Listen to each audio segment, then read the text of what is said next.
News 1 middle ഈസ്റ്റിൽ ആദ്യം പ്രധാന വാർത്തകൾ. 25ാമത് അറബ് ലീഗ് ഉച്ചകോടിക്ക് ഇനി മണിക്കൂറുകൾ മാത്രം. കുവൈറ്റിനെ പ്രതിനിധീകരിച്ച് കിരീടാവകാശിയും ഉപപ്രധാനമന്ത്രിയും അടങ്ങുന്ന ഉന്നതതല സംഘം. നാളെ മുതൽ കുവൈത്തിൽ ചിലയിടങ്ങളിൽ ഗതാഗത നിയന്ത്രണം. കാണാതായ മലേഷ്യൻ വിമാനം ഇന്ത്യൻ മഹാസമുദ്രത്തിൽ തകർന്നു വീണെന്ന് ഔദ്യോഗിക സ്ഥിരീകരണം. വിമാനത്തിലുണ്ടായിരുന്ന മുഴുവൻ പേരും മരിച്ചതായി മലേഷ്യൻ പ്രധാനമന്ത്രി. വിമാനത്തിനായുള്ള തെരച്ചിൽ അവസാനിപ്പിച്ചതായും പ്രധാനമന്ത്രി നജീബ് റസാഖ്. ഈജിപ്തിൽ 529 മുർസി അനുകൂലികൾക്ക് വധശിക്ഷ. വിധി ഈജിപ്തിലെ പട്ടാള അട്ടിമറിക്കെതിരായ പ്രക്ഷോഭത്തിനിടെ പോലീസുകാരൻ കൊല്ലപ്പെട്ട കേസിൽ 16 പേരെ വെറുതെ വിട്ടു. തടവിലാക്കപ്പെട്ട അൽ ജസീറ മാധ്യമപ്രവർത്തകരുടെ വിചാരണ വീണ്ടും നീട്ടി. കുവൈത്തിൽ സർക്കാർ സബ്സിഡി സംവിധാനം പുനഃപരിശോധിക്കുന്നു. നടപടി പൊതുചെലവ് വർദ്ധിച്ച സാഹചര്യത്തിൽ. സബ്സിഡി നിയന്ത്രിക്കുന്നതുമായി ബന്ധപ്പെട്ട റിപ്പോർട്ട് ഉടൻ സമർപ്പിക്കും. അവശ്യ സേവനങ്ങൾക്ക് ആധാർ നിർബന്ധമാക്കരുതെന്ന് വീണ്ടും സുപ്രീം കോടതി. ഇത് സംബന്ധിച്ച എല്ലാ ഉത്തരവുകളും പിൻവലിക്കാനും നിർദ്ദേശം. രാജ്യത്ത് വ്യാജാധാർ കേന്ദ്രങ്ങൾ പ്രവർത്തിക്കുന്നതായി കോബ്ര പോസ്റ്റിന്റെ റിപ്പോർട്ട്. വാർത്തകളിലേക്ക് വിശദമായി. കാണാതായ മലേഷ്യൻ വിമാനം തകർന്നുവെന്ന് മലേഷ്യൻ സർക്കാരിന്റെ ഔദ്യോഗിക സ്ഥിരീകരണം. യാത്രക്കാരും ജീവനക്കാരും ഉൾപ്പെടെ വിമാനത്തിലുണ്ടായിരുന്ന 239 പേര് മരിച്ചതായും മലേഷ്യൻ പ്രധാനമന്ത്രി അറിയിച്ചു. ഇന്ത്യൻ മഹാസമുദ്രത്തിലാണ് വിമാനം തകർന്നു വീണതെന്നാണ് മലേഷ്യൻ സർക്കാരിന്റെ വിശദീകരണം. 16 ദിവസം നീണ്ടുനിന്ന ആശങ്കകൾക്കും ആകാംക്ഷകൾക്കും വിരാമമിട്ടാണ് മലേഷ്യൻ പ്രധാനമന്ത്രി നജീബ് റസാഖ് ആ ദുഃഖവാർത്ത ലോകത്തെ അറിയിച്ചത്. മലേഷ്യയിലെ ക്വാലലംപൂരിൽ നിന്ന് ചൈനയിലെ ബീജിംഗിലേക്കുള്ള പറക്കലിനിടെ ഇന്ത്യൻ മഹാസമുദ്രത്തിന്റെ തെക്കുഭാഗത്താണ് വിമാനം തകർന്നു വീണത്. യാത്രക്കാരും ജീവനക്കാരും ഉൾപ്പെടെ വിമാനത്തിലുണ്ടായിരുന്ന 239 പേരും രക്ഷപ്പെട്ടിരിക്കാനുള്ള സാധ്യതയില്ലെന്നും നജീബ് റസാഖ് വ്യക്തമാക്കി. Flight MH370 ended in the southern Indian Ocean. ഈ മാസം 8-നാണ് മലേഷ്യൻ എയർലൈൻസിന്റെ MH370 വിമാനം അപ്രത്യക്ഷമായത്. 5 ഇന്ത്യക്കാരടക്കം 239 പേരാണ് കാണാതാകുമ്പോൾ വിമാനത്തിലുണ്ടായിരുന്നത്. വിമാനം കാണാതായതിനെ തുടർന്ന് ഇന്ത്യയടക്കം 25ഓളം രാജ്യങ്ങൾ തെരച്ചിൽ നടത്തിയിരുന്നു. ആധുനിക സാങ്കേതിക വിദ്യകളടക്കം ഉപയോഗപ്പെടുത്തി തെരച്ചിൽ നടത്തിയിട്ടും വിമാനത്തിന്റെ അവശിഷ്ടങ്ങൾ ഇനിയും കണ്ടെത്താനായിട്ടില്ല. അവസാനം UK അപകടാന്വേഷണ സംഘവും ബ്രിട്ടീഷ് ഇൻമാർസൈറ്റും നൽകിയ വിവരങ്ങളുടെ അടിസ്ഥാനത്തിലാണ് വിമാനം തകർന്നതായി സ്ഥിരീകരിച്ചത്. മരിച്ചവരുടെ ബന്ധുക്കളെ അപകടവാർത്ത അറിയിച്ചെന്ന് മലേഷ്യൻ എയർലൈൻസ് അധികൃതർ പറഞ്ഞു. വിമാനത്തിനായുള്ള തെരച്ചിൽ അവസാനിപ്പിച്ചെന്ന് മലേഷ്യൻ സർക്കാരും വ്യക്തമാക്കി. News desk media 1. Arab league ഉച്ചകോടിക്ക് ഇനി മണിക്കൂറുകൾ മാത്രം. നാളെ മുതൽ കുവൈത്തിൽ ചിലയിടങ്ങളിൽ ഗതാഗത നിയന്ത്രണമുണ്ടാകും. ഉച്ചകോടിയിൽ കുവൈത്ത് പ്രതിനിധി സംഘത്തെ കിരീടാവകാശി ഷെയ്ഖ് നവാഫ് അൽ അഹ്മദ് അൽ ജാബിർ അൽ സ്വബാഹ് നയിക്കും. കുവൈറ്റ് അമീർ ഷെയ്ഖ് സബാൽ അഹമ്മദ് അൽ സ്വബാഹിന്റെ അധ്യക്ഷതയിൽ നാളെ ബയാൻ പാലസിൽ ആരംഭിക്കാനിരിക്കുന്ന 25ാമത് അറബ് ഉച്ചകോടിക്ക് രാജ്യം ഒരുങ്ങിക്കഴിഞ്ഞു. ഉച്ചകോടിക്ക് മണിക്കൂറുകൾ മാത്രം ശേഷിക്കെ മന്ത്രിസഭ യോഗം ചേർന്ന് ഒരുക്കങ്ങൾ വിലയിരുത്തി. ഉച്ചകോടിയിൽ പങ്കെടുക്കുന്ന കുവൈറ്റ് പ്രതിനിധി സംഘത്തെയും യോഗം തീരുമാനിച്ചു. കിരീടാവകാശി ഷെയ്ഖ് നവാഫ് അൽ അഹമ്മദ് അൽ ജാബിർ അൽ സ്വബാഹാണ് പ്രതിനിധി സംഘത്തെ നയിക്കുക. ഉപപ്രധാനമന്ത്രിയും വിദേശകാര്യമന്ത്രിയുമായ Sheikh Sabah Khalid Al Hamad Al സ്വബാഹ്, ഉപപ്രധാനമന്ത്രിയും ആഭ്യന്തരമന്ത്രിയുമായ Sheikh Muhammad Khalid Hamad Al സ്വബാഹ് തുടങ്ങി ഭരണതലത്തിലെ ഉന്നത സംഘത്തെയാണ് ക്യാബിനറ്റ് പ്രഖ്യാപിച്ചത്. നാളത്തെ സമ്മേളനത്തോടെ അറബ് ലീഗിന്റെ നായകത്വം ഖത്തർ കുവൈത്തിന് കൈമാറും. അമീർ Sheikh Tamim bin Hamad Al താനിയാണ് ഖത്തറിനെ ഉച്ചകോടിയിൽ പ്രതിനിധീകരിക്കുന്നത്. ഉച്ചകോടിയുമായി ബന്ധപ്പെട്ട ഗതാഗത ക്രമീകരണങ്ങളെല്ലാം പൂർത്തിയായതായി കുവൈത്ത് ആഭ്യന്തര മന്ത്രാലയം അറിയിച്ചു. അതിഥികളുടെ പോക്കുവരവുമായി ബന്ധപ്പെട്ട് വിമാനത്താവളം മുതൽ ബയാൻ പാലസ് വരെയുള്ള ഭാഗങ്ങളിൽ വാഹന നിയന്ത്രണം ഏർപ്പെടുത്തിയിട്ടുണ്ട്. Muneer Ahmed, media 1 Kuwait city. ഈജിപ്തിൽ 529 മുർസി അനുകൂലികൾക്ക് വധശിക്ഷ. ഈജിപ്തിലെ പട്ടാള അട്ടിമറിക്കെതിരായ പ്രക്ഷോഭത്തിനിടെ പോലീസുകാരൻ കൊല്ലപ്പെട്ട കേസിലാണ് കോടതി വിധി. കേസിൽ 16 പേരെ കോടതി വെറുതെ വിട്ടു. ഈജിപ്തിലെ പട്ടാള അട്ടിമറിക്കെതിരായ പ്രക്ഷോഭത്തിനിടെ ഒരു പോലീസുകാരൻ കൊല്ലപ്പെടുകയും പോലീസ് സ്റ്റേഷൻ ആക്രമിക്കുകയും ചെയ്തുവെന്ന കേസിലാണ് മുർസി അനുകൂലികളായ 529 പേർക്ക് കോടതി വധശിക്ഷ വിധിച്ചത്. കേസിൽ 16 പേരെ വെറുതെ വിട്ടു. കൂട്ടവിചാരണയ്ക്ക് ശേഷമാണ് കോടതി ശിക്ഷ വിധിച്ചത്. ശിക്ഷയ്ക്കെതിരെ അപ്പീൽ പോകാം. കുറ്റം ചുമത്തപ്പെട്ടവരിൽ മുസ്ലിം ബ്രദർഹുഡ് നേതാവ് മുഹമ്മദ് ബദിയോം ഉൾപ്പെടുന്നു. കഴിഞ്ഞ ഓഗസ്റ്റിൽ നടന്ന പ്രക്ഷോഭങ്ങൾക്കിടെയാണ് മുസ്ലിം ബ്രദർഹുഡ് പ്രവർത്തകരെ അറസ്റ്റ് ചെയ്തത്. പിന്നീട് ഇവരുടെ മേൽ വിവിധ കേസുകൾ ചുമത്തുകയായിരുന്നു. എന്നാൽ പ്രതിഭാഗത്തിന്റെ വാദം കേൾക്കാതെയാണ് കേസിൽ വിധി പറഞ്ഞതെന്ന് അഭിഭാഷകൻ ആരോപിച്ചു. News desk media 1. കുവൈത്തിൽ സർക്കാർ സബ്സിഡി സംവിധാനം പുനഃപരിശോധിക്കുന്നു. പൊതുചെലവ് വർദ്ധിച്ച സാഹചര്യത്തിലാണ് നടപടി. സബ്സിഡി നിയന്ത്രിക്കുന്നതുമായി ബന്ധപ്പെട്ട പഠന സമിതി റിപ്പോർട്ട് ഉടൻ ധനമന്ത്രാലയത്തിന് സമർപ്പിക്കും. കഴിഞ്ഞ വർഷം നവംബറിൽ ധനമന്ത്രാലയം രൂപീകരിച്ച സമിതിയാണ് റിപ്പോർട്ട് തയ്യാറാക്കിയിരിക്കുന്നത്. പെട്രോളിയം, വൈദ്യുതി തുടങ്ങിയവയ്ക്കുള്ള പൊതു സബ്സിഡിക്ക് പുറമെ രാജ്യത്തെ പൗരന്മാർക്ക് മാത്രമായി ഭവനം, ഭക്ഷണം തുടങ്ങിയ മേഖലകളിലും മികച്ച ആനുകൂല്യങ്ങളാണ് കുവൈത്ത് ഭരണകൂടം അനുവദിച്ചു പോരുന്നത്. പെട്രോളിയം ഉൽപ്പന്നങ്ങൾക്ക് അന്താരാഷ്ട്ര മാർക്കറ്റിൽ വൻ വില ലഭിക്കുന്നതിനാൽ കഴിഞ്ഞ 13 വർഷമായി മിച്ചത്തിലാണ് ബജറ്റ് അവസാനിക്കുന്നത്. നിലവിലെ അവസ്ഥയിൽ സബ്സിഡി തുടർന്നാൽ 2021 ആകുമ്പോഴേക്കും കമ്മി ബജറ്റായി മാറുമെന്നും 2035 ആകുമ്പോഴേക്കും ബജറ്റ് കമ്മി 4000 കോടി ദിനാറാകുമെന്നും അടുത്തിടെ സർക്കാർ വ്യക്തമാക്കിയിരുന്നു. രാജ്യത്ത് പൊതുചെലവ് കൂടുതലാണെന്നും സബ്സിഡി സമ്പ്രദായം നിർത്തലാക്കുന്നതടക്കമുള്ള നടപടികളിലൂടെ ചെലവ് കുറക്കണമെന്നും IMF കുവൈത്തിനോട് ആവശ്യപ്പെട്ടിരുന്നു. ഇവയെല്ലാം കണക്കിലെടുത്തായിരുന്നു സബ്സിഡി സംവിധാനം പുനഃപരിശോധിക്കാൻ സർക്കാർ ഉന്നത മന്ത്രിതല സമിതിയെ നിയോഗിച്ചത്. സബ്സിഡി നിർത്തലാക്കുകയോ സ്വദേശികൾക്ക് മാത്രമായി പരിമിതപ്പെടുത്തുകയോ ചെയ്യുന്നതിന്റെ സാധ്യതകളും പ്രത്യാഘാതങ്ങളുമാണ് സമിതി പഠനവിധേയമാക്കിയത്. റിപ്പോർട്ട് വൈകാതെ തന്നെ ധനമന്ത്രി അനസൽ സ്വാലിഹിന് സമർപ്പിക്കുമെന്നാണ് ഉന്നത വൃത്തങ്ങളെ ഉദ്ധരിച്ച് പ്രാദേശിക പത്രം റിപ്പോർട്ട് ചെയ്തിരിക്കുന്നത്. Media 1 Kuwait city. സൗദി ആരോഗ്യ മന്ത്രാലയത്തിന് കീഴിലെ മെഡിക്കൽ സിറ്റികളും സ്പെഷ്യലൈസ്ഡ് ആശുപത്രികളും കൂടുതൽ വ്യവസ്ഥാപിതവും കാര്യക്ഷമവുമാക്കാൻ മന്ത്രിസഭാ തീരുമാനം. കിരീടാവകാശി അമീർ സൽമാൻ ബിൻ അബ്ദുൽ അസീസിന്റെ അധ്യക്ഷതയിൽ ചേർന്ന മന്ത്രിസഭാ യോഗമാണ് രാജ്യത്തെ ആതുര സേവന രംഗം കൂടുതൽ കാര്യക്ഷമമാക്കാൻ തീരുമാനിച്ചത്. ആരോഗ്യ മന്ത്രാലയത്തിന് കീഴിലെ മെഡിക്കൽ സിറ്റികളുടെയും സ്പെഷ്യലൈസ്ഡ് ആശുപത്രികളുടെയും മേൽനോട്ടം നിർവഹിക്കാൻ പ്രത്യേക കൗൺസിൽ രൂപീകരിക്കാനും മന്ത്രിസഭ തീരുമാനിച്ചിട്ടുണ്ട്. മെഡിക്കൽ സിറ്റികളുടെ ലക്ഷ്യം നേടാനുള്ള കാൽവെപ്പുകൾ കാര്യക്ഷമമാക്കലാണ് കൗൺസിൽ രൂപീകരിക്കുന്നതിലൂടെ മന്ത്രിസഭ ഉദ്ദേശിക്കുന്നത്. സൗദി തൊഴിൽ മന്ത്രാലയം സ്വദേശി തൊഴിലന്വേഷകർക്ക് സ്വകാര്യ മേഖലയിൽ തൊഴിലപേക്ഷകൾ സമർപ്പിക്കാൻ തയ്യാറാക്കിയ വെബ്സൈറ്റായ താക്കാത്തിൽ ഇതുവരെ 5522 ഉന്നത ബിരുദധാരികളടക്കം 1,00,000-ലേറെ പേർ അപേക്ഷ സമർപ്പിച്ചതായി തൊഴിൽ മന്ത്രാലയം അറിയിച്ചു. വിവിധ വിഷയങ്ങളിൽ ഡോക്ടറേറ്റ് നേടിയവരും അപേക്ഷകരിലുണ്ട്.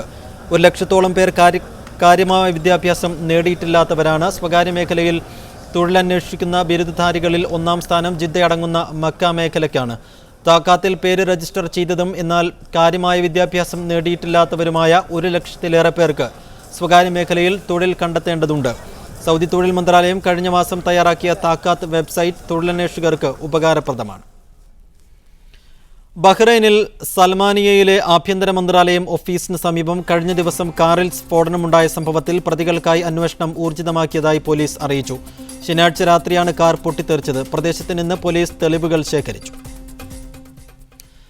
തെരഞ്ഞെടുപ്പ് അടുത്തതോടെ രാഷ്ട്രീയ കക്ഷികളുടെ പോഷക സംഘടനകൾ നടത്തുന്ന പരിപാടികൾ ഗൾഫ് രാജ്യങ്ങളിൽ വ്യാപകമായി. ബഹ്റൈനിലെ ഇടതുപക്ഷ അനുകൂല സംഘടനയായ പ്രതിഭ കഴിഞ്ഞ ദിവസം സംഘടിപ്പിച്ച സംഗമത്തിൽ KT ജലീൽ MLA പങ്കെടുത്തു. ആസന്നമായ ലോക്സഭാ തെരഞ്ഞെടുപ്പിന്റെ പശ്ചാത്തലത്തിൽ പ്രവാസികൾക്കിടയിൽ ഇടതുപക്ഷത്തെ സ്നേഹിക്കുന്നവരുടെ വിപുലമായ ഒത്തുചേരൽ കൂടിയായിരുന്നു ബഹ്റൈനിൽ പ്രതിഭ സംഘടിപ്പിച്ച EMS AKG അനുസ്മരണ സമ്മേളനം. മുഖ്യപ്രഭാഷണം നടത്താനെത്തിയ ഡോക്ടർ KT ജലീലിന്റെ സാന്നിധ്യമായിരുന്നു ചടങ്ങിലെ മുഖ്യ ആകർഷണം. അധികാരത്തിലിരുന്ന് ജനവിരുദ്ധ നയങ്ങൾ നടപ്പിലാക്കിയ കോൺഗ്രസിന് തെരഞ്ഞെടുപ്പ് ഫലങ്ങൾ വൻ തിരിച്ചടി നൽകുമെന്ന് പരിപാടിക്കെത്തിയ നിറഞ്ഞ സദസ്സിനോട് ഡോക്ടർ KT ജലീൽ പറഞ്ഞു. മഹാഭൂരിപക്ഷം കേരളത്തിൽ മതവിശ്വാസികളായിരുന്നു. ആദ്യമായി കേരളത്തിൽ രൂപം കൊണ്ട സർക്കാരിന് നേതൃത്വം നൽകിയ സഖാവ് EMS തികഞ്ഞ ഭൗതികവാദിയും നാസ്തികനും കമ്മ്യൂണിസ്റ്റുകാരനുമായിരുന്നു. ഇടതുപക്ഷം നിയന്ത്രിച്ച 1-ാം UPA സർക്കാരിൽ നിന്ന് വ്യത്യസ്തമായി 2-ാം UPA സർക്കാർ ദുർഭരണമാണ് ജനങ്ങൾക്ക് സമ്മാനിച്ചതെന്നും ഇടതുപക്ഷത്തിന് സ്വാധീനം നഷ്ടപ്പെട്ടാലുണ്ടാകുന്ന ദുരന്തത്തിന്റെ അടയാളമായി ഇതിനെ കാണേണ്ടതുണ്ടെന്നും അദ്ദേഹം വ്യക്തമാക്കി.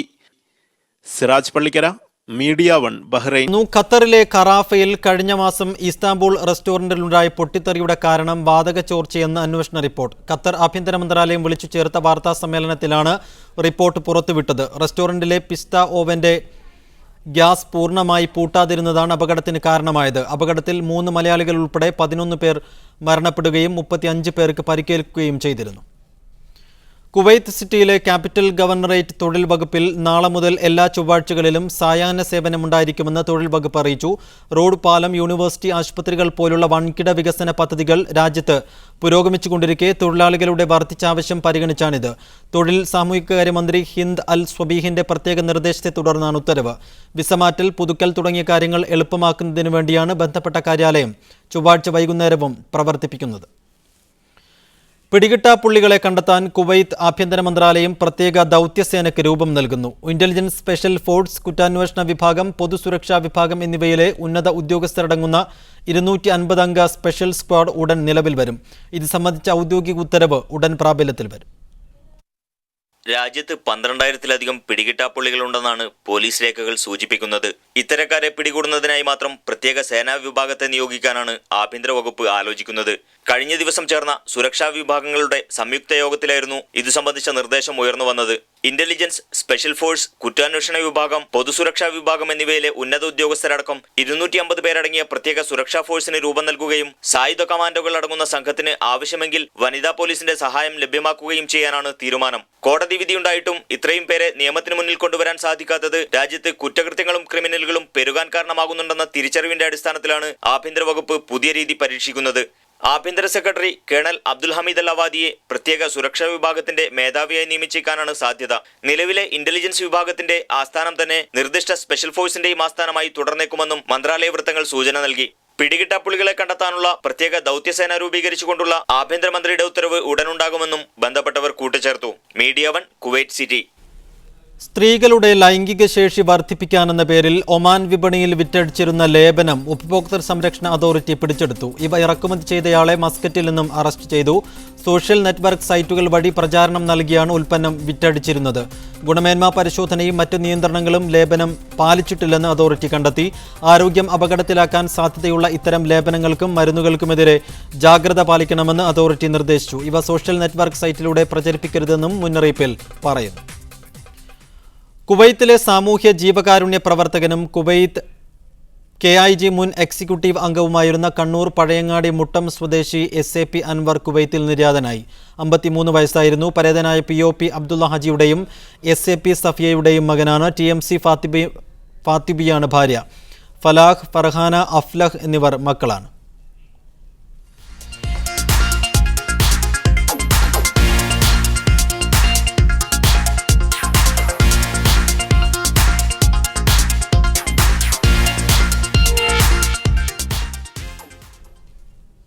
ബഹ്റൈനിലെ സ്വർണ്ണ വ്യാപാര രംഗത്ത് പുതിയ സംരംഭകരെത്തുന്നതോടെ മത്സരം കൊഴുക്കുന്നു. കഴിഞ്ഞ ദിവസം Dubai gold and diamond gold സിറ്റിയിൽ പുതിയ ഷോറൂം ആരംഭിച്ചതോടെ കേരളത്തിൽ നിന്നും രാജ്യത്തെ സ്വർണ്ണ വ്യാപാര രംഗത്തേക്ക് കടന്നുവരുന്ന ജ്വല്ലറി ഗ്രൂപ്പുകളുടെ എണ്ണം വർദ്ധിക്കുകയാണ്. സ്വർണ്ണ വ്യാപാര രംഗത്ത് കാൽനൂറ്റാണ്ടിന്റെ പാരമ്പര്യമുള്ള Dubai gold and diamonds sky international ഗ്രൂപ്പുമായി സഹകരിച്ചാണ് ബഹ്റൈനിൽ തങ്ങളുടെ ഷോറൂം ആരംഭിച്ചത്. പാണക്കാട് ഹൈദരലി ശിഹാബ് തങ്ങളാണ് മനാമ ഗോൾഡ് സിറ്റിയിൽ ആരംഭിച്ച ദുബായ് ഗോൾഡിന്റെ 6ാമത് ശാഖ ഉദ്ഘാടനം ചെയ്തത്.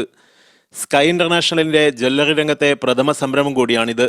സ്വർണ്ണാഭരണങ്ങളുടെയും വജ്രാഭരണങ്ങളുടെയും വിപുലമായ ശേഖരവുമായി ആരംഭിച്ച ജ്വല്ലറിയുടെ ഉദ്ഘാടനത്തോടനുബന്ധിച്ച് 3 മാസക്കാലം ഉപഭോക്താക്കൾക്കായി നിരവധി ഓഫറുകളും പ്രഖ്യാപിച്ചിട്ടുണ്ട്.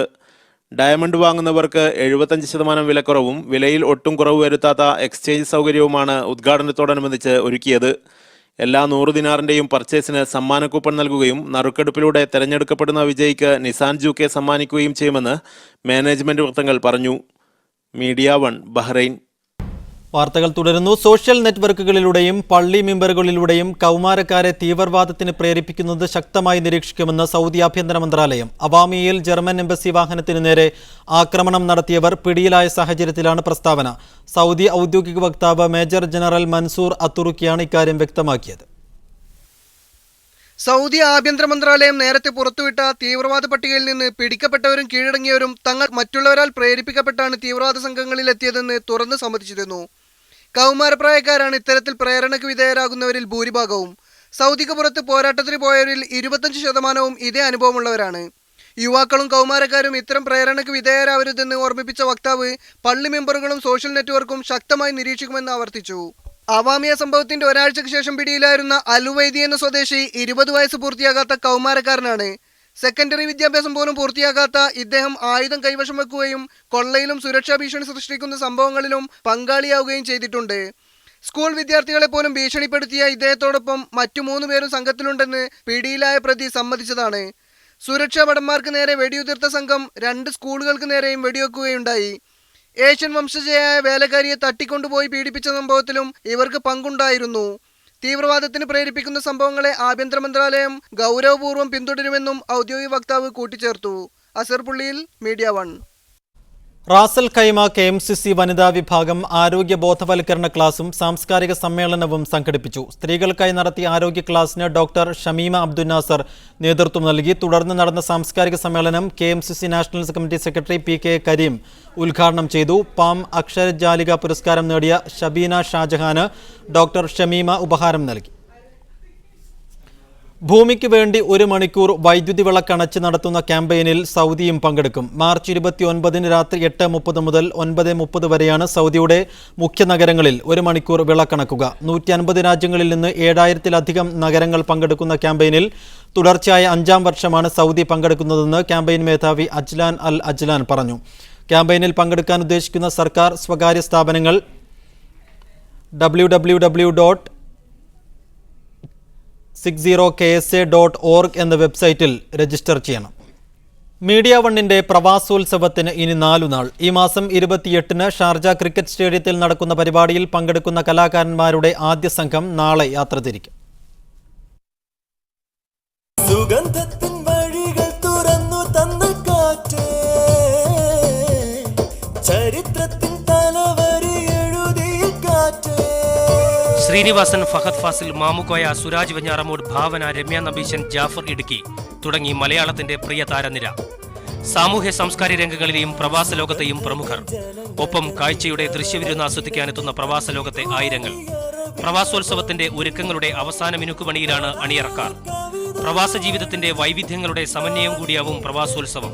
കേരളത്തിന്റെ അല്ലെങ്കിൽ മലയാളി പ്രവാസികളുടെ ജീവിത യാഥാർത്ഥ്യങ്ങളെയാണ് അതിനെ കുറെ കൂടി നർമ്മത്തിൽ ചാലിച്ച് നമ്മൾ പറയുന്നു എന്ന് മാത്രം. മണലാരണ്യത്തിലേക്ക് ജീവിതം തേടിപ്പോയ പ്രവാസി സമൂഹത്തിനുള്ള മീഡിയ വണ്ണിന്റെ സമർപ്പണമാണ് ഈ മഹോത്സവം. പ്രവാസികൾ തെരഞ്ഞെടുത്ത പ്രവാസ ലോകത്തെ 10 പ്രമുഖരെ ചടങ്ങിൽ ആദരിക്കും. പുതിയ കേരളം സൃഷ്ടിച്ച മലയാളി പ്രവാസത്തിന്റെ 50 ആണ്ട് പിന്നിടുന്ന മണലാരണ്യ ജീവിതത്തിന്റെ കാഴ്ചപ്പെടുത്തലാവും പ്രവാസോത്സവം. News desk Media one.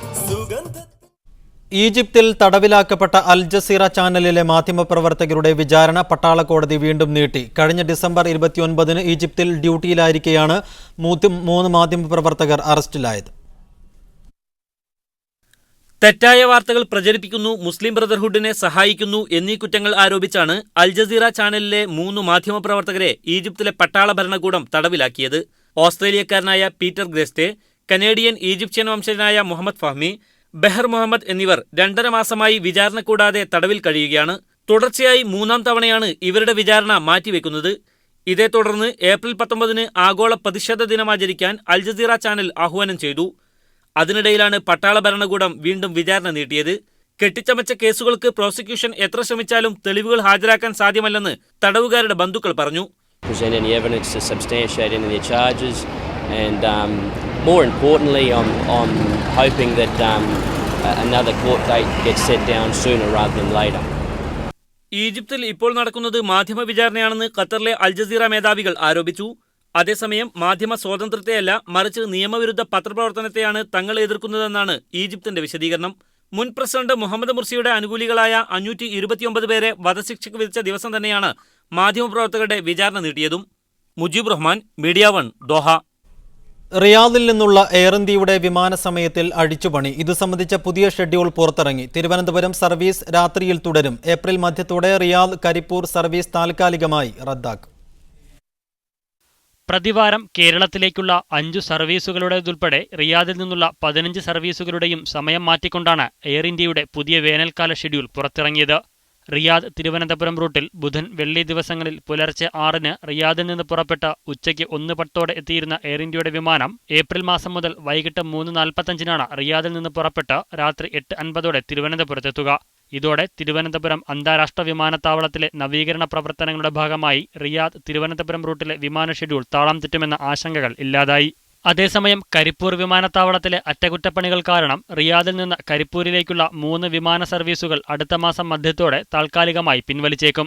ചൊവ്വ, വ്യാഴം, ഞായർ ദിവസങ്ങളിലായി ആഴ്ചയിൽ 3 ദിവസം റിയാദിൽ നിന്ന് കരിപ്പൂരിലേക്കും തിങ്കൾ, ബുധൻ, വെള്ളി ദിവസങ്ങളിലായി തിരിച്ചുമുള്ള സർവീസുകൾ മുടങ്ങുന്നതോടെ ഈ റൂട്ടിലെ ആയിരക്കണക്കിന് യാത്രക്കാരെ പ്രതികൂലമായി ബാധിക്കും. ഇക്കാര്യത്തിൽ അന്തിമ തീരുമാനമാകുന്നതോടെ ഈ സമയത്ത് യാത്രക്കാർക്കുള്ള ബദൽ സംവിധാനത്തെക്കുറിച്ച് അറിയിക്കുമെന്ന് എയർ ഇന്ത്യയുടെ Riyadh regional manager Kamaljit Singh Media വണ്ണിനോട് പറഞ്ഞു. ഏപ്രിൽ ആദ്യവാരം മുതൽ വൈകിട്ട് 3:45 തന്നെയാണ് കരിപ്പൂരിലേക്കുള്ള സർവീസുകളും പുറപ്പെടുക. തിരിച്ച് കരിപ്പൂരിൽ നിന്ന് വൈകിട്ട് 3:30 പുറപ്പെട്ട് 5:30 റിയാദിലെത്തും. റിയാദ് മുംബൈ റൂട്ടിൽ എല്ലാ ദിവസവും സർവീസ് നടത്തുന്ന എയർ ഇന്ത്യയുടെ വിമാനം അതിരാവിലെ 6:45 പുറപ്പെട്ട് 1:20 മുംബൈയിലും തിരിച്ച് 1 മണിക്ക് പുറപ്പെട്ട് 2:20 റിയാദിലുമെത്തും. തിങ്കൾ ശനി ദിവസങ്ങളിൽ 3:45 വെള്ളിയാഴ്ച 9:15 റിയാദ് ഡൽഹി വിമാനം പുറപ്പെടുക. KCM Abdulla, media 1, Riyadh. വാർത്തകൾ തുടരുന്നു. സർക്കാർ സേവനങ്ങൾക്ക് ആധാർ നിർബന്ധമാക്കിക്കൊണ്ടുള്ള എല്ലാ ഉത്തരവുകളും പിൻവലിക്കാൻ സുപ്രീം കോടതി കേന്ദ്ര സർക്കാരിനോട് ആവശ്യപ്പെട്ടു. ആധാർ കാർഡിന് ഭരണഘടനാ സാധുതയില്ലെന്ന് ചൂണ്ടിക്കാണിച്ച് സമർപ്പിച്ച ഹർജിയിലാണ് സുപ്രീം കോടതിയുടെ 3-അംഗ ബെഞ്ചിന്റെ ഉത്തരവ്. ആധാർ കാർഡിന് വേണ്ടി വ്യക്തികളിൽ നിന്ന് ശേഖരിച്ച വിവരങ്ങൾ അവരുടെ അനുമതിയില്ലാതെ സർക്കാർ ഏജൻസികളടക്കം ആർക്കും കൈമാറരുത് എന്ന് യുണീക്ക് ഐഡന്റിഫിക്കേഷൻ അതോറിറ്റി ഓഫ് ഇന്ത്യയോട് സുപ്രീം കോടതി ആവശ്യപ്പെട്ടു. ആധാർ പദ്ധതി വ്യക്തികളുടെ സ്വകാര്യത ലംഘിക്കുന്നുവെന്നും ജസ്റ്റിസ് BS ചൗഹാൻ അധ്യക്ഷനായുള്ള 3-അംഗ ബെഞ്ച് ചൂണ്ടിക്കാണിച്ചു. ആധാർ പദ്ധതിക്ക് അടിസ്ഥാനമായുള്ള ബയോമെട്രിക്സ് എന്ന സാങ്കേതികവിദ്യ പൂർണ്ണമായും വിശ്വസനീയമാണെന്ന് പറയാനാവില്ലെന്നും കോടതി പറഞ്ഞു. പ്രയോജനക്ഷമത പൂർണ്ണമായും ഉറപ്പുവരുത്താതെ സ്വകാര്യ ഏജൻസികൾക്ക് പൊതുഖജനാവിൽ നിന്ന് വൻ തുക ലഭിക്കുന്നതിനും ഈ പദ്ധതി ഇടവരുത്തുന്നുവെന്നും സുപ്രീം കോടതി ചൂണ്ടിക്കാണിച്ചു. നേരത്തെ തന്നെ സർക്കാർ സേവനങ്ങൾ ലഭ്യമാക്കുന്നതിന് ആധാർ നിർബന്ധമാക്കരുതെന്ന് സുപ്രീം കോടതി ഇടക്കാല ഉത്തരവ് പുറപ്പെടുവിച്ചിരുന്നു. ഇതിനെതിരെ കേന്ദ്ര സർക്കാരും യുണീക്ക് ഐഡന്റിഫിക്കേഷൻ അതോറിറ്റി ഓഫ് ഇന്ത്യയും 3 പൊതുമേഖലാ സ്ഥാപനങ്ങളും സുപ്രീം കോടതിയെ സമീപിക്കുകയായിരുന്നു. മുൻ ഹൈക്കോടതി judge K. Puttaswamy, retired major general SC വമ്പാഡ്കരെ തുടങ്ങിയവരാണ് ദേശീയ സുരക്ഷയെ ബാധിക്കുന്ന ആധാർ പദ്ധതി പിൻവലിക്കണമെന്ന വാദവുമായി സുപ്രീം കോടതിയെ സമീപിച്ചത്. മീഡിയ 1, ഡൽഹി. അതിനിടെ രാജ്യത്തെമ്പാടും വ്യാജ ആധാർ കാർഡുകൾ നിർമ്മിച്ചു നൽകുന്നുവെന്ന് കോബ്ര പോസ്റ്റ് വെളിപ്പെടുത്തൽ. വിദേശത്തു നിന്നുള്ളവർക്ക് പോലും ഒരു അന്വേഷണവുമില്ലാതെ ആധാർ കാർഡ് ലഭ്യമാകുന്നതിന്റെ തെളിവുകൾ കോബ്ര പോസ്റ്റ് പുറത്തുവിട്ടു. ആധാറിനായി നിയമിതരായ ഉദ്യോഗസ്ഥർ തന്നെയാണ് ഈ ശൃംഖലയ്ക്ക് പിന്നിലെന്ന് കോബ്ര പോസ്റ്റ് പുറത്തുവിട്ട ദൃശ്യങ്ങൾ തെളിയിക്കുന്നു. ഈ വിഷയമാണ് ന്യൂസ് 1 മിഡിൽ ഈസ്റ്റ് ഇന്ന് ചർച്ച ചെയ്യുന്നത്. സാമൂഹ്യ നിരീക്ഷകൻ EP അനിൽകുമാർ ബഹ്റൈനിൽ നിന്നും സ്കൈപ്പിലൂടെ തത്സമയം ഈ ചർച്ചയിൽ പങ്കെടുക്കും. Thanima president doctor K. Muhammad Najeeb സൗദിയിൽ നിന്നും സ്കൈപ്പിലൂടെ ചർച്ചയിൽ പങ്കെടുക്കുന്നു. സാമൂഹ്യ പ്രവർത്തകൻ ഫൈസൽ ബാബയെ ടെലിഫോൺ ലൈനിലും പ്രതീക്ഷിക്കുന്നു. ആദ്യം ശ്രീ EP അനിൽകുമാർ, തുടക്കത്തിൽ തന്നെ ഇത്രയധികം കല്ലുകടി നേരിട്ട ഒരു പദ്ധതി രാജ്യത്തിൻ്റെ ചരിത്രത്തിൽ മറ്റൊരു പദ്ധതിയും ഉണ്ടായിട്ടില്ല. ആ പദ്ധതി ജനങ്ങളിലേക്ക് എത്തിക്കേണ്ട ഉദ്യോഗസ്ഥർക്ക് തന്നെ നിവർത്തിച്ചു തരാനാവാത്ത ഒരുപാട് സംശയങ്ങൾ, ഇതുമായി ബന്ധപ്പെട്ട ഒച്ചപ്പാടുകൾ, ചർച്ചകൾ, അതിനിടയിൽ ഇന്നത്തേതുൾപ്പെടെ 2 തവണ സുപ്രീം കോടതി പദ്ധതിക്കെതിരെ രംഗത്തെത്തുകയും ചെയ്തു. രാജ്യത്തെ ജനങ്ങളെ വഴിയാധാരമാക്കുകയാണോ ഈ ആധാർ പദ്ധതി? തീർച്ചയായും ഒരു രാജ്യത്തിന് അവിടുത്തെ ജനങ്ങളെ തിരിച്ചറിയാനുള്ള ഏതെങ്കിലും തരത്തിലുള്ള ഒരു സംവിധാനം നടപ്പാക്കുന്നതിനോട് നമുക്ക് ആർക്കും വിയോജിക്കാൻ കഴിയുകയില്ല. എന്നാൽ ആധാർ പദ്ധതി എന്നത് ലോകത്തിലെ വിവിധ രാജ്യങ്ങളിൽ നടപ്പാക്കാൻ ശ്രമിക്കുകയും യൂറോപ്പ് ഉൾപ്പെടെയുള്ള രാജ്യങ്ങളിൽ അത് ജനവിരുദ്ധമാണെന്ന് മനസ്സിലാക്കി മാറ്റിവെക്കാൻ നിർബന്ധിതരാകുകയും ചെയ്ത ഒരു പദ്ധതിയാണ്. മറ്റൊരു വിഷയം, ലോകത്തിലെ മുഴുവൻ ജനങ്ങളും പൂർണ്ണമായും സ്വതന്ത്രരാണ് എന്ന ഒരു ബോധം ജനങ്ങളിൽ ഉണ്ടാക്കിക്കൊണ്ട് അവരുടെ സ്വകാര്യ രഹസ്യങ്ങളെ പോലും ഉപയോഗപ്പെടുത്തിക്കൊണ്ട് അവരുടെ ജീവിതത്തെ അട്ടിമറിക്കുക എന്ന സാമ്രാജ്യത്വ ഗൂഢാലോചനയുടെ ഭാഗം കൂടിയാണ് ഈ പദ്ധതി എന്ന് നമുക്ക് മനസ്സിലാക്കണം. സോഷ്യൽ മീഡിയയും മറ്റും ഒരു എഡിറ്റിംഗും ഇല്ലാതെ നമ്മളുടെ അഭിപ്രായങ്ങൾ പങ്കുവെക്കാമെന്നിരിക്കെ നമ്മുടെ സോഷ്യൽ മീഡിയ മാത്രമല്ല, നമ്മുടെ SMS സന്ദേശങ്ങൾ പോലും അമേരിക്ക മുഴുവൻ ചോർത്തിക്കൊണ്ടിരിക്കുന്ന ഈ ലോക സാഹചര്യത്തിൽ ആധാർ എന്ന പദ്ധതി ഒരു സാമ്രാജ്യത്വ ഗൂഢാലോചനയുടെ ഭാഗം കൂടിയാണ് എന്ന് നാം മനസ്സിലാക്കണം. മറ്റൊന്ന്, ആധാർ പദ്ധതി നടപ്പാക്കുവാൻ സർക്കാർ മുന്നോട്ട് വെച്ച പ്രധാനപ്പെട്ട ലക്ഷ്യം ആധാർ പദ്ധതി നടപ്പാക്കുന്നതിലൂടെ മുഴുവൻ സബ്സിഡിയും ലഭിക്കേണ്ടവർക്ക് ആധാറിന്റെ ബലത്തിൽ മാത്രമേ സബ്സിഡി നൽകൂ എന്നാണ്. ഇത് സബ്സിഡി എന്ന സങ്കല്പത്തെ തന്നെ അട്ടിമറിക്കാനുള്ള ഒരു ശ്രമത്തിന്റെ ഭാഗമായി നമുക്ക് കാണേണ്ടതുണ്ട്. ഇവർ പറഞ്ഞുകൊണ്ടിരിക്കുന്ന ഒരു കാര്യം, ആധാർ പദ്ധതി നടപ്പാക്കിയാൽ സബ്സിഡികൾ ലഭിക്കേണ്ട അർഹതപ്പെട്ട ആളുകൾക്ക് അവർക്ക് കിട്ടേണ്ട പണം ബാങ്കുകളിൽ എത്തും എന്ന ന്യായമാണ് ഇവർ ഉയർത്തിക്കൊണ്ടിരിക്കുന്നത്.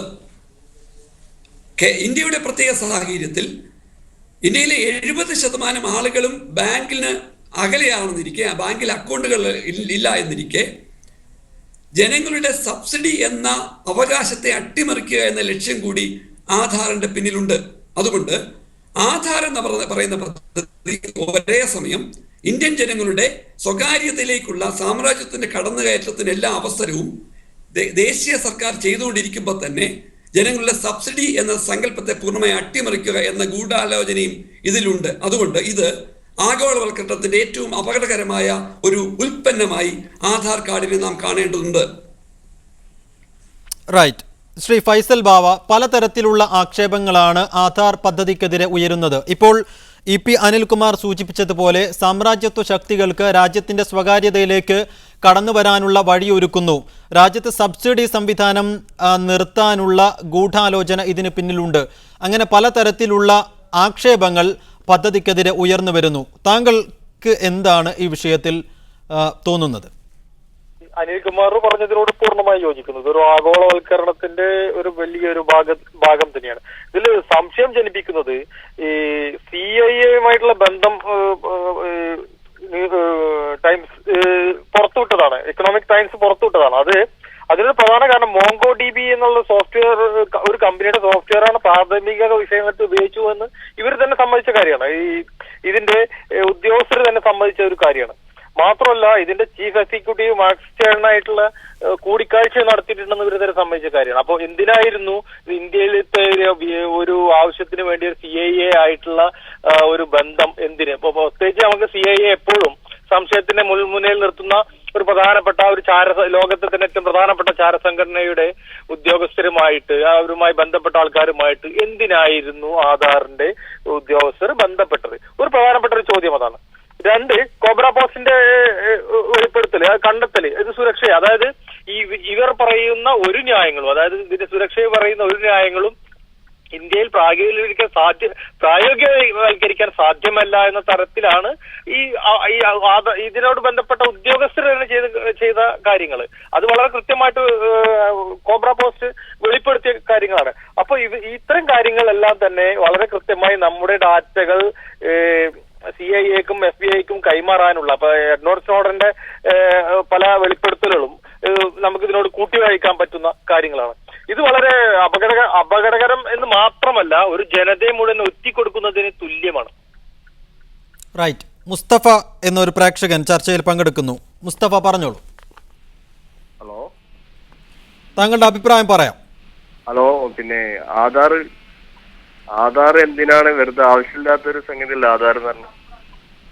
ജനങ്ങളെ ബുദ്ധിമുട്ടിക്കാൻ വേണ്ടിയിട്ട് വെറുതെ ആധാറിനെ പോലുള്ള ഓരോ സംഗതി കൊടുന്ന് ജനങ്ങളെ ബുദ്ധിമുട്ടിക്കാനാണ് സർക്കാരിന്റെ ശ്രമം. അതുപോലെ തന്നെ പിന്നെ പല സംഗതികളും ഉണ്ടാവുമ്പോ ഈ തിരിച്ചറിയൽ കാർഡ് അതുമാതിരി പാസ്പോർട്ട് ഇങ്ങനെ പലതുണ്ടാവും. പിന്നെ വേറെന്തിനാ ഒരു ആധാർ? വളരെയധികം നന്ദി ചർച്ചയിൽ പങ്കെടുത്തതിന്. ശ്രീ EP അനിൽകുമാർ, താങ്കൾ നേരത്തെ സൂചിപ്പിച്ചു സാമ്രാജ്യത്വ ശക്തികൾക്ക് രാജ്യത്തിന്റെ സ്വകാര്യതയിലേക്ക് കടന്നു കയറാൻ പദ്ധതി അവസരമൊരുക്കുന്നു. അങ്ങനെയുള്ള പലതരം ആക്ഷേപങ്ങൾ, താങ്കൾ ഉന്നയിച്ച പല കാര്യങ്ങളും. അങ്ങനെയെങ്കിൽ ഈ വിഷയങ്ങളൊന്നും നന്ദൻ നീലേകനി ഉൾപ്പെടെ ഈ പദ്ധതി ആസൂത്രണം ചെയ്യുകയും നടപ്പിലാക്കുകയും ചെയ്യുന്ന ഭരണകർത്താക്കൾക്ക് ഇതിൻ്റെ ഇത്തരം അപകടങ്ങൾ ഇതിന് പിന്നിലുണ്ടാകും എന്ന് കാണാൻ കഴിയുമായിരുന്നില്ലേ ഇത് ആസൂത്രണം ചെയ്ത സമയത്ത്? തീർച്ചയായും നമ്മുടെ നാട്ടിലെ ഭരണകർത്താക്കൾ ആരും തന്നെ, ഇല്ലെങ്കിൽ IT വിദഗ്ധർ ആരും തന്നെ കാര്യങ്ങൾ മനസ്സിലാക്കാതെ പ്രവർത്തിക്കുന്നവരാണ് എന്ന് ധരിക്കേണ്ടതില്ല. ഇവർ ഈ കാര്യങ്ങളെയൊക്കെ മനസ്സിലാക്കിക്കൊണ്ട് തന്നെയാണ് നടപ്പാക്കുന്നത്. പക്ഷെ ഇവരുടെ താല്പര്യം ഈ രാജ്യത്തിന്റെ ദേശീയതയുടെ സുരക്ഷിതത്വമോ ഈ രാജ്യത്തെ ബഹുഭൂരിപക്ഷം വരുന്നവരുടെ താല്പര്യവുമല്ല, സാമ്രാജ്യത്വത്തിന്റെ ദല്ലാളന്മാരായി രാജ്യത്തെ ഒറ്റിക്കൊടുക്കുന്നതിന്റെ തുടർച്ചയാണ് ഈ സംഭവങ്ങൾ നാം തിരിച്ചറിയണം. ഈ ആധാറിന്റെ ഉത്തരവാദിത്തപ്പെട്ട ആളായി നന്ദൻ മാറുന്നത് ക്യാബിനറ്റ് പദവി വഹിച്ചുകൊണ്ടാണ്. എന്ന് പറഞ്ഞാൽ ഒരു പുറം വാതിലിലൂടെ ഒരു വ്യക്തിയെ കേന്ദ്രത്തിന്റെ ക്യാബിനറ്റ് പദവിയുള്ള ഒരാളാക്കി മാറ്റുകയും സാമ്രാജ്യത്വത്തിന്റെ താല്പര്യങ്ങൾ നടപ്പാക്കുന്നതിന്റെ ഗൂഢാലോചനയ്ക്ക് നേതൃത്വം കൊടുക്കുകയും അയാളെ വരുന്ന തെരഞ്ഞെടുപ്പിൽ മത്സരിക്കുകയും ചെയ്യുമ്പോൾ നാം മനസ്സിലാക്കേണ്ടത് 91-ൽ എങ്ങനെയാണോ ശ്രീ മൻമോഹൻ സിംഗ് ഇന്ത്യൻ രാഷ്ട്രീയത്തിലേക്ക് കടന്നു വരുന്നത് അതുപോലെ അടുത്ത മന്ത്രിസഭ ആരുടേതാണെങ്കിലും അതിൽ വളരെ നിർണായകമായ ഒരു ക്യാബിനറ്റ് പദവി വഹിക്കുന്ന ആളായി ഈ ആൾ മാറുന്നു. ഇതിന്റെ അർത്ഥം ഇന്ത്യയിൽ സാമ്രാജ്യത്വത്തിന്റെ ദല്ലാളന്മാരാണ് എല്ലാ പക്ഷ രാഷ്ട്രീയത്തിന്റെയും മൂല കല്ലുകൾ തീരുമാനിക്കുന്നത് എന്നതാണ് യാഥാർത്ഥ്യം. റൈറ്റ്. താജുദ്ദീൻ എന്ന പ്രേക്ഷകൻ കാസർകോട്ടിൽ നിന്നും ചർച്ചയിൽ. ശ്രീ താജുദ്ദീൻ പറഞ്ഞോളൂ. ഹലോ, കേൾക്കാം, പറഞ്ഞോളൂ. ഈ ആധാർ കാർഡ് എന്നത് ഇന്ത്യയുടെ ഐഡന്റിഫിക്കേഷൻ ആയിട്ടാണ് ഇവര് ഭരണകൂടം ഇത് ഉണ്ടാക്കിയതെങ്കിൽ അതല്ല യഥാർത്ഥത്തിൽ. കാരണം ഇവിടെ ഭരണകൂടത്തിന് നമ്മുടെ ഐഡന്റിഫിക്കേഷൻ ആയിട്ട് ഏറ്റവും കൂടുതൽ ഒരു ഭയപ്പെട്ട് കൊണ്ട് ഉപയോഗിച്ചുണ്ടായിരുന്ന ഒരു കാരണമായിരുന്നു പാസ്പോർട്ട്. ഈ പാസ്പോർട്ട്, ഈ ആധാർ കാർഡ്, ഇതൊക്കെ ഞാൻ പറയുന്നത് ഇതൊരു ബിസിനസ് ലോബിയുടെ ഭാഗമായിട്ട് ഇവരുടെ ഇന്ത്യൻ ഭരണഘടനയെ എന്താ പറയാ, ഇവർക്ക് ഈ സാമാജികരെന്ന് പറയുന്ന ഇവർക്ക് വേണ്ടിയിട്ടുള്ള എന്തോ ഒരു ലാക്കാക്കിയിട്ടുള്ള ഒരു പ്രവർത്തനമാണ്. അതായത് ഈ പാസ്പോർട്ട് എന്ന് തന്നെ ഇപ്പൊ ഒരു ടാറ്റ കമ്പനിക്ക് അവർ കൊടുത്തിരിക്കുന്നു. ഇതൊക്കെ ഇന്ത്യയുടെ വിൽക്കുന്നതിന് തുല്യമല്ലേ? യഥാർത്ഥത്തിൽ വെള്ളക്കാർ നമ്മൾ മാറ്റി കൊള്ളക്കാരെയാണോ ഇന്ത്യയിലേക്ക് കയറ്റിക്കൊണ്ടുവന്നത് എന്നാണ് തോന്നുന്നത്. സാധാരണക്കാരന്റെ ശ്രീ ഫൈസൽ ബാവ, നിരവധി തെറ്റിദ്ധാരണകളാണ്, സംശയങ്ങൾക്ക് പുറമെ ആക്ഷേപങ്ങൾക്കും ആരോപണങ്ങൾക്കും അപ്പുറത്ത് നിരവധി തെറ്റിദ്ധാരണകളാണ് പദ്ധതിയുമായി ബന്ധപ്പെട്ട് നിലനിൽക്കുന്നത്. പ്രത്യേകിച്ചും ദാരിദ്ര്യരേഖയ്ക്ക് താഴെയുള്ളവർക്ക് നിരവധി ആനുകൂല്യങ്ങളും സബ്സിഡികളും ലഭ്യമാക്കുന്നതിന് വേണ്ടിയാണ് ഈ കാർഡ് എന്ന് സാധാരണക്കാർക്കിടയിൽ വലിയ തെറ്റിദ്ധാരണ നിലനിൽക്കുന്നുണ്ട്. ഇത്തരം തെറ്റിദ്ധാരണകൾ മാറ്റാൻ, സംശയങ്ങൾ ദൂരീകരിക്കാൻ ഇതിൻ്റെ ഉദ്യോഗസ്ഥരുടെ ഭാഗത്ത് നിന്ന് എന്തുകൊണ്ടാണ് നടപടികൾ ഉണ്ടാകാത്തത്? അത് അവരുടെ അറിവില്ലായ്മ മൂലമാണോ, അല്ലെങ്കിൽ അതിന് പിന്നിൽ മറ്റെന്തെങ്കിലും ഗൂഢാലോചനയുണ്ട് എന്ന് കരുതേണ്ടതുണ്ടോ? തീർച്ചയായും ഇതിലൊരു അറിവില്ലായ്മയുടെ പ്രശ്നമേ ഉദിക്കുന്നില്ല. ഇത് കൃത്യമായിട്ട് ഇത് ഇംപ്ലിമെന്റ് ചെയ്യുന്ന ഓരോരുത്തരും ഇത് എങ്ങനെ ഇന്ത്യയിലെ ഓരോ ജനതയിലും അടിച്ചേൽപ്പിക്കാൻ കഴിയുമെന്ന് വളരെ വ്യക്തമായി അറിയാവുന്ന വളരെ വിദഗ്ധർ തന്നെയാണ് ഇതിന് പിന്നിലുള്ള ഉദ്യോഗസ്ഥരെല്ലാവരും തന്നെ. അപ്പോ ഇവിടെ നമുക്കറിയാം 70% വരുന്ന സാധാരണക്കാരായ താഴേക്കിടയിൽ കിട്ടുന്ന ജനതയിൽ അവരുടെ തന്നെ 70% പേർക്കും ബാങ്ക് അക്കൗണ്ട് ഇല്ല എന്നും ഇവരെല്ലാം ഒട്ടുമിക്ക ഒരു ഭാഗത്തേക്ക് ഒരുക്കൂട്ടാനുള്ള അല്ലെങ്കിൽ ഇവരുടെ അടിസ്ഥാനപരമായ പല ആവശ്യങ്ങളിലും ഇവർക്ക് ഇടപെടാനുള്ള തന്ത്രപരമായ ഒരു ഇത് ആധാറിലുണ്ട്. മാത്രമല്ല സബ്സിഡി നിർത്തലാക്കുക എന്നുള്ളത് ഒരു ആഗോള മുതലാളിത്ത നയമാണ്. സബ്സിഡി നൽകരുത് എന്നുള്ളത് നമ്മളോട് അമേരിക്ക പോലും പറയുന്നത് സബ്സിഡി നിർത്തലാക്കുക, ഇന്ത്യയുടെ സാമ്പത്തിക പുരോഗതി വേണമെങ്കിൽ സബ്സിഡി സബ്സിഡികളെല്ലാം തന്നെ വെട്ടിക്കുറക്കണം, നിർത്തലാക്കണം എന്നാണ്. ഇതിനെ വളരെ തന്ത്രപൂർവ്വം, അതായത് അറിയാം പ്രായോഗികമായ ജനങ്ങൾക്ക് ഈ ആധാറിലേക്ക് അടുക്കാൻ ബാങ്ക് അക്കൗണ്ട്, എഴുതാൻ വായിക്കാനും പോലും അറിയാത്ത ഗ്രാമീണർക്ക് അക്കൗണ്ട് പോലുള്ള കാര്യങ്ങളിൽ നമുക്കറിയാം ബാങ്കുകളിൽ പോയിട്ട് സ്വന്തം സമ്പാദ്യം സ്വീകരിക്കാൻ നമ്മളൊരു ഓച്ചാനിച്ച് നിൽക്കുന്ന ഒരു അവസ്ഥ ഇപ്പോഴും സാധാരണക്കാരായ ജനങ്ങളുണ്ട്. ഒരു വലിയൊരു ഇതിൽ പോയിട്ട് നിൽക്കുന്നത് പോലെ അത്തരം ഒരു അവസ്ഥയുള്ള ഒരു രാജ്യത്ത് ഇത് നിർബന്ധമാക്കുമ്പോൾ ഉണ്ടാകുന്ന അപകടമാണ്. ഇത് ഇവർക്ക് കൃത്യമായിട്ട് അറിയാം, അറിഞ്ഞുകൊണ്ടുള്ള ഒരു ചതിയാണെന്നാണ് എന്റെ ഫലമായ സംശയം. നന്ദനയിലേക്കരിയെ പോലുള്ളവർ രാഷ്ട്രീയത്തിലേക്കും കടന്നു വരുന്നു എന്നുള്ള അപകടം കൂടി ഇതിന്റെ ബാക്കിലുണ്ട്. റൈറ്റ്. വിഷ്ണുകുമാർ കുന്നംകുളത്ത് നിന്നും പ്രേക്ഷകൻ, പറഞ്ഞോളൂ. ഹലോ ശ്രീ വിഷ്ണുകുമാർ, കേൾക്കാം, പറഞ്ഞോളൂ.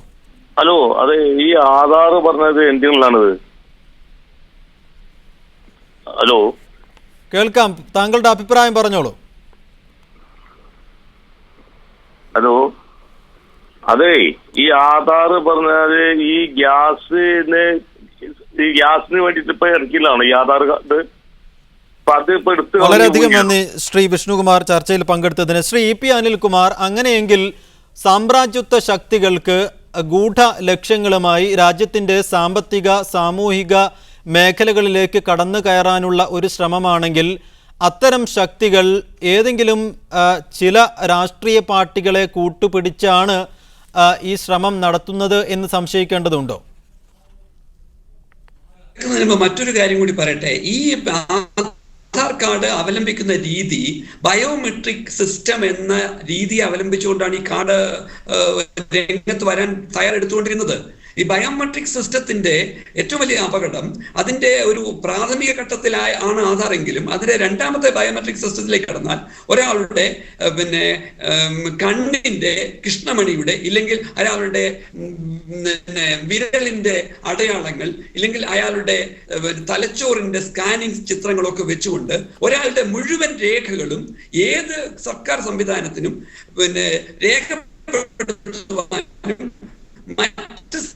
പരമായ ഒരു മനുഷ്യന്റെ അവന്റെ സ്വകാര്യതകളെ മുഴുവൻ അട്ടിമറിക്കുന്ന ഏറ്റവും വലിയ ഗൂഢാലോചനയുടെ ഭാഗമാണെന്ന് കൂടി നമുക്ക് കാണണം. ഇത്തരം ഒരു ഗൂഢാലോചനയെ ഉപയോഗപ്പെടുത്തിക്കൊണ്ടാണ് ഹിറ്റ്ലർ ജൂതന്മാരെ മുഴുവൻ കൊന്നൊടുക്കിയത്. ജർമ്മനിയിൽ ഹിറ്റ്ലർക്ക് ജൂതന്മാരെ പെട്ടെന്ന് തന്നെ എണ്ണി തിട്ടപ്പെടുത്തി രേഖകൾ ഉണ്ടാക്കി കൊലപ്പെടുത്തുവാൻ എല്ലാ സംവിധാനങ്ങളും ചെയ്തു കൊടുത്തത് അന്ന് ഇത്തരത്തിലല്ലെങ്കിൽ പോലും മറ്റൊരു രീതിയിൽ ജനങ്ങളെ അടയാളപ്പെടുത്താൻ സൗകര്യം ഉണ്ടാക്കി കൊടുത്ത IBM എന്ന് പറയുന്ന ബഹുരാഷ്ട്ര കുത്തക കമ്പനിയാണ്. ഇനി ഞാൻ എന്റെ അടുത്ത് വന്ന എന്റെ ചോദ്യത്തിലേക്ക്, നിങ്ങൾ ഉന്നയിച്ച എന്റെ ചോദ്യത്തിലേക്ക് വന്നു പോകട്ടെ.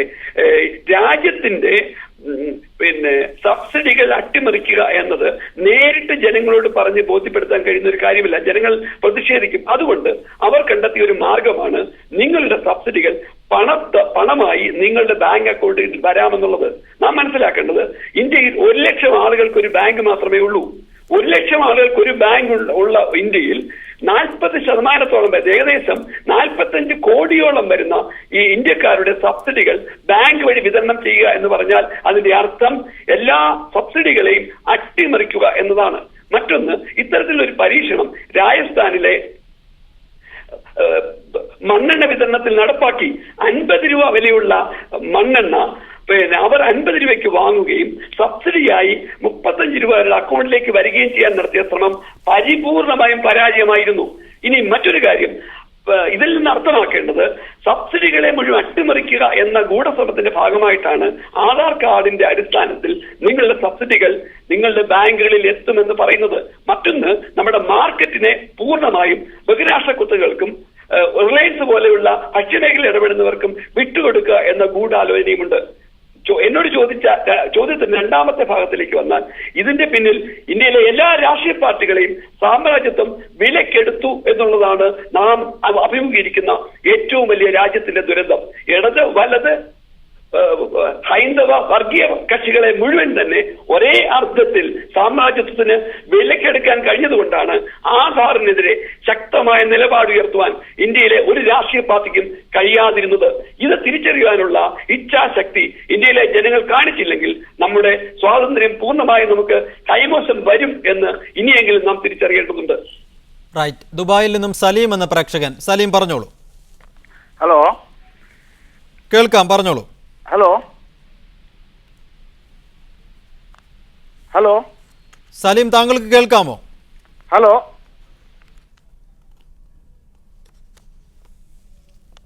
ശ്രീ ഫൈസൽ ബാവ, ഇപ്പോൾ EP അനിൽകുമാർ സൂചിപ്പിച്ച ഒരു കാര്യം, രാജ്യത്തെ മുഴുവൻ രാഷ്ട്രീയ പാർട്ടികളെയും ഈ സാമ്രാജ്യത്വ ശക്തികൾ വിലക്കെടുത്തിരിക്കുന്നു എന്നാണ്. ആ വാദത്തോട് താങ്കൾ യോജിക്കുന്നുണ്ടോ?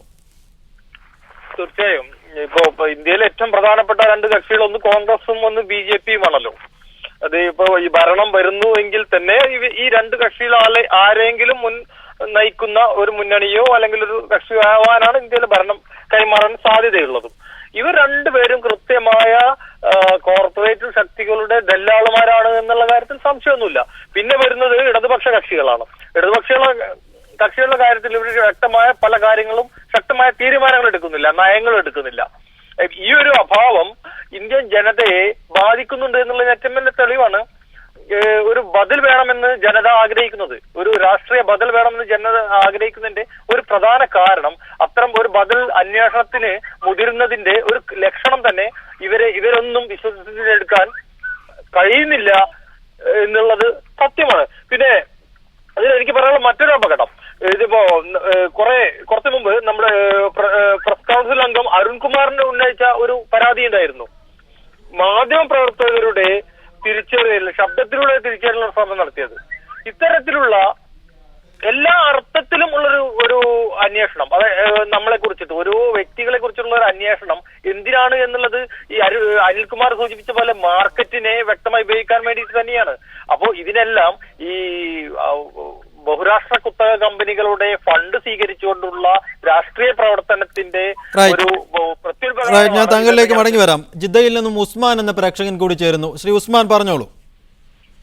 വിദേശ കുത്തകകളെ വിളിച്ചു വരുത്തുന്ന ഒരു നയമാണ് ഇപ്പോൾ ഇന്ത്യ ഗവൺമെന്റ് നടത്തിക്കൊണ്ടിരിക്കുന്നത്. മുമ്പ് നമ്മൾ വാഴ്സോ സഖ്യത്തിലായിരുന്നു, അതിൽ നിന്ന് മാറി ഇന്ന് അമേരിക്കയുമായി കൂട്ടിച്ചേർന്നിരിക്കുകയാണ്. അതിന്റെ ഫലമായിട്ടാണ് ഗാട്ട് കരാറൊക്കെ രംഗത്ത് വരുന്നത്. ഗാട്ട് കരാറിലുള്ള സബ്സിഡികളൊക്കെ മുഴുവൻ നിർത്തലാക്കി. എന്നാൽ അമേരിക്ക പോലുള്ള രാജ്യങ്ങളിൽ ഈ സബ്സിഡികളൊക്കെ ഗ്രീൻ ബോക്സ് എന്ന അർത്ഥത്തിലൊക്കെ അവർ നടത്തിക്കൊണ്ടിരിക്കുന്നുണ്ട്. ഇന്ത്യയിലുള്ള മുഴുവൻ സബ്സിഡികൾ നിർത്തലാക്കുകയും അങ്ങനെ ഇന്ത്യക്കാരുടെ മുഴുവൻ രേഖകൾ ചോർത്തിയെടുത്തുകൊണ്ട് ഇന്ന് അതിനെ കൂട്ടിക്കൊടുക്കുന്ന ഒരു ഭരണകൂടമാണ് ഇന്ത്യ ഭരിച്ചുകൊണ്ടിരിക്കുന്നത്. മാത്രമല്ല, ഇന്ത്യയിലുള്ള പ്രതിപക്ഷത്തിൽ നിന്ന് യാതൊരുവിധ സാധ്യതയും ഇല്ലാതായിരിക്കുന്നു. പ്രതിപക്ഷം എന്ന ഒന്ന് ഇന്ത്യയിലില്ല. അതുകൊണ്ട് എല്ലാവരും ഈ കുളിമുറിയിൽ നഗ്നരാണ്. ഈ അർത്ഥത്തിൽ ഒരു പാർട്ടിയെയും വിശ്വസിക്കാൻ പറ്റാത്തൊരവസ്ഥയാണ്.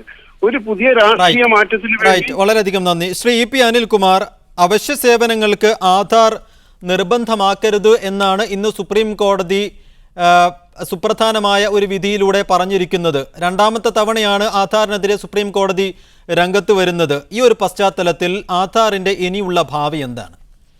സുപ്രീം കോടതി രണ്ടാമത്തെ പ്രാവശ്യം ഒരു വിഷയത്തിൽ പ്രതികരിക്കേണ്ടി വരുന്നു എന്ന് നാം മനസ്സിലാക്കുമ്പോൾ ഇതിന്റെ അപകടം കൃത്യമായി സുപ്രീം കോടതിക്ക് ബോധ്യപ്പെടാൻ കഴിഞ്ഞു എന്നുള്ളത് നാം ശുഭസൂചകമാണ്. അതുകൊണ്ട് സുപ്രീം കോടതിയുടെ ഈ തീരുമാനത്തെ മാനിക്കുവാൻ ഈ തെരഞ്ഞെടുപ്പിന് ശേഷം അധികാരത്തിൽ വരുന്ന സർക്കാരുകൾ തയ്യാറായില്ലെങ്കിൽ സുപ്രീം കോടതിയുടെ പരാമർശം ആ സർക്കാരിനെ കൊണ്ട് സ്ഥാപിച്ചെടുക്കുവാനുള്ള ജനകീയ പ്രക്ഷോഭമാണ് നമ്മുടെ മുന്നിൽ ഉയർന്നു വരേണ്ടത്. സുപ്രീം കോടതി ഒരു പക്ഷേ നാളെ സുപ്രീം കോടതിയുടെ മുന്നിൽ മറ്റൊരു വാദം ഉയർത്തിയതിനെ അട്ടിമറിക്കാൻ ഇന്ത്യയിലെ മുഴുവൻ രാഷ്ട്രീയ പാർട്ടികളും ഒന്നിച്ചാലും ഇത് ജനങ്ങൾക്ക് അപകടകരമാണ് എന്ന പഴയ സുപ്രീം കോടതി നിലപാടിൽ ഉറച്ചു നിൽക്കണം എന്നുള്ള മുദ്രാവാക്യം മുന്നോട്ട് വെച്ചിട്ടുള്ള ജനകീയ പ്രക്ഷോഭങ്ങൾക്ക് മാത്രമേ ഇത്തരം ഗൂഢശ്രമങ്ങളിൽ നിന്ന് രാജ്യത്തെ രക്ഷിക്കാൻ കഴിയുള്ളൂ. അതിന് ഇവിടുത്തെ മുഴുവൻ രാഷ്ട്രീയ പാർട്ടികളെയും നിലയ്ക്ക് നിർത്താൻ കഴിയുന്ന തരത്തിലുള്ള രാഷ്ട്രീയ വളരെയധികം നന്ദി ശ്രീ ഇ പി അനിൽകുമാർ. ഒപ്പം ഫൈസൽ ബാവ, വിവിധയിടങ്ങളിൽ നിന്നും ചർച്ചയിൽ പങ്കെടുത്ത പ്രേക്ഷകർക്കും നന്ദി. ന്യൂസ് 1 മിഡിൽ ഈസ്റ്റ് ഇവിടെ പൂർണ്ണമാവുന്നു. എല്ലാ പ്രേക്ഷകർക്കും ശുഭരാത്രി.